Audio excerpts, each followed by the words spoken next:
আরও একটা অন্নপ্রাশনের খাওয়া দাওয়া নিয়ে চলে আসলাম। স্টার্টারে এতগুলো আইটেম ছিল চিকেনের, তাছাড়াও ফুচকা ছিল, কফি ছিল, যেগুলো আমরা খাইনি।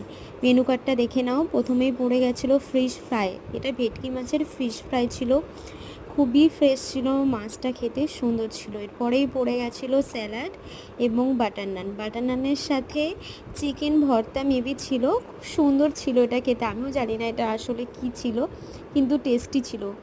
এরপরে পড়েছিল গরম গরম ভাত, সাথে হচ্ছে চিংড়ি মাছের মালাইকারি।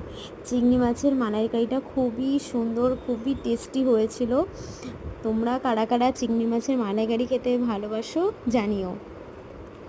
এরপরেই ছিল বিরিয়ানি, মাটন বিরিয়ানি, নরম তুলতুলে একদম মাটন বিরিয়ানি ছিল, সাথে আলু ছিল।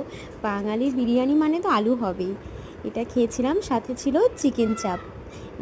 এর মধ্যে আমি দুবার নিয়ে নিয়েছিলাম বিরিয়ানি, যেটা ভিডিও করা হয়নি। বিরিয়ানিটা সত্যি খুব ভালো ছিল।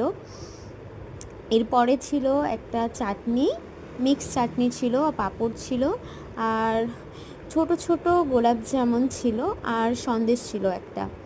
গোলাপ জামুনটা আমি নিয়ে নিই বলে পাশের প্লেটের থেকে ভিডিও করলাম। এই যে সন্দেশটা, আর আইসক্রিম ছিল, পান ছিল। টাটা।